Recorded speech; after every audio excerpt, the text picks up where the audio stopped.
The man who had been chief engineer at South Africa's state-owned passenger rail company has been sentenced to 15 years in prison for faking his qualifications. Once hailed for his successful career, Daniel Mthimkhulu was head of engineering at the Passenger Rail Agency of South Africa, PRASA, for 5 years, earning an annual salary of about 2.8 M Rand, $156,000, 119,000 pounds. On his CV, the 49-year-old claimed to have had several mechanical engineering qualifications, including a degree from South Africa's respected Witwatersrand University, as well as a doctorate from a German university. However, the court in Johannesburg heard that he had only completed his high school education.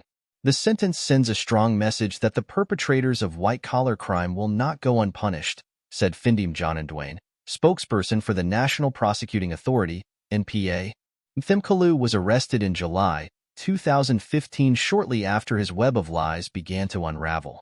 He had started working at PRASA 15 years earlier, shooting up the ranks to become chief engineer thanks to his fake qualifications. The court also heard how he had forged a job offer letter from a German company, which encouraged PRASA to increase his salary so the agency would not lose him. He was also at the forefront of a 600 M Rand deal to buy dozens of new trains from Spain, but they could not be used in South Africa as they were too high. The court took into account the seriousness and prevalence of fraud, the significant financial loss to PRASA, and Mthimkhulu's betrayal of his employer's trust, Ms. Jonandwane said. In an interview from 2019 with local broadcaster ENCA, Mthimkhulu admitted that he did not have a PhD.